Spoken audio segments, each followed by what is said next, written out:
जय श्री कृष्ण स्टूडेंट। मैं चिराग Solanki engineering mathematics के अंदर आपका स्वागत करता हूँ। आज का हमारा टॉपिक है लाप्लास ट्रांसफॉर्म। देखो लाप्लास ट्रांसफॉर्म के अंदर हमने लाप्लास ट्रांसफॉर्म पूरा देख लिया। अब इसमें हम देख रहे हैं formula.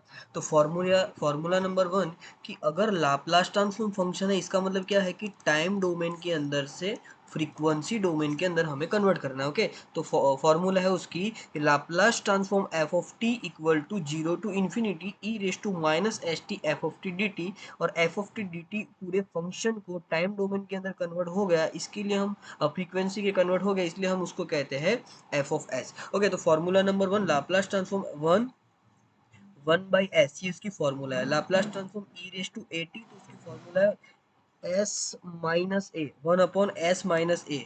If Laplace transform T raise to N, तो उसकी फॉर्मूला है कि अगर एन पॉजिटिव है तो N factorial upon S raise to N plus one, otherwise gamma N plus one divided by S raise to N plus one. Okay, फिर उसके बाद है लाप्लास ट्रांसफॉर्म साइन। तो साइन है तो क्या होगा A upon S square plus A square. फिर कॉस, कॉस है तो क्या होगा S upon S square plus A square. फिर लाप्लास ट्रांसफॉर्म हाइपरबोलिक है तो क्या होगा A upon S square plus A square.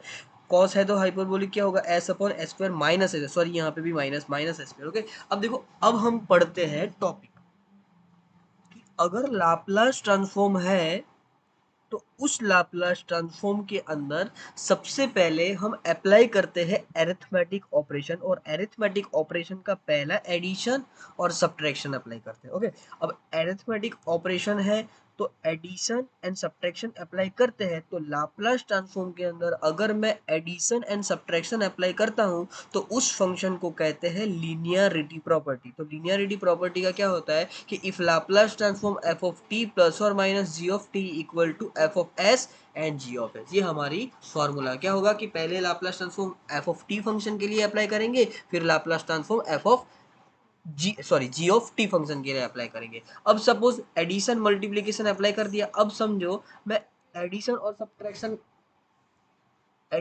Subtraction apply करता हूँ। अब हम मल्टीप्लीकेशन अप्लाई करते हैं। तो एक्सपोनेंशियल फंक्शन के अंदर क्या होता है, मल्टीप्लीकेशन है तो मल्टीप्लीकेशन के अंदर दो फंक्शन में पहला कौन सा, तो पहला फंक्शन में अप्लाई करता हूँ एक्सपोनेंशियल, और दूसरा कौन सा, तो दूसरा में अप्लाई करता हूँ एलजेब्रिक स्ट्रक्चर। ओके, तो एक्सपोनेंशियल फंक्शन अप्लाई करता हूँ तो एक्सपोनेंशियल फंक्शन की ये स्टैंडर्ड फॉर्मूला होती है। तो function F of T as it is E raise to A T.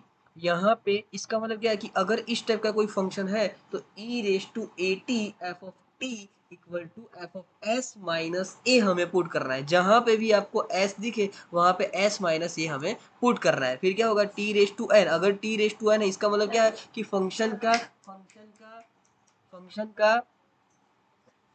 के साथ T raise to N multiply हो रहा है, तो क्या करेंगे minus one raise to N, और उस फंक्शन का पहले एफ ऑफ एस निकाले, मतलब फ्रीक्वेंसी के अंदर कन्वर्ट करेंगे, फिर उस फ्रीक्वेंसी का डेरिवेशन करेंगे। तो उसका आंसर होगा minus one raise to N D raise to N divided by D S raise to N. Okay, फिर उसके बाद सपोज मैंने मल्टीप्लीकेशन अप्लाई किया, तो डिवाइड अप्लाई किया, derivation sorry divide rule apply किया, तो उसके लिए हमारे पास डिवीजन प्रॉपर्टी अप्लाई करता हूँ। तो उसके लिए हमारी प्रॉपर्टी क्या होगी कि एफ ऑफ एफ फंक्शन होगा और डिवाइडेड बाई टी होगा। तो उसको हम क्या करेंगे, तो उसका फॉर्मूला है इंटीग्रेशन अप्लाई करेंगे S to infinity F of S function. Okay, फिर इसके ऊपर सपोज मैं इंटीग्रेशन अप्लाई करता हूँ, तो इंटीग्रेशन अप्लाई करेंगे तो फंक्शन हमारा कुछ इस टाइप का रहेगा। लाप्लास ट्रांसफॉर्म तो होगा लेकिन उसके ऊपर इंटीग्रेशन अप्लाई करता हूँ। अब इंटीग्रेशन अप्लाई करेंगे तो देखो ये वैल्यू माइनस नहीं होगी। क्यों माइनस नहीं होगी, क्योंकि लाप्लास ट्रांसफॉर्म के अंदर जो फ्रीक्वेंसी होती है वो कभी नेगेटिव नहीं होती। और फ्रीक्वेंसी नेगेटिव नहीं होती इसका मतलब क्या होता है जीरो टू इन्फिनिटी, मतलब zero to T, where T की वैल्यू आप कुछ भी पुट कर सकते हो।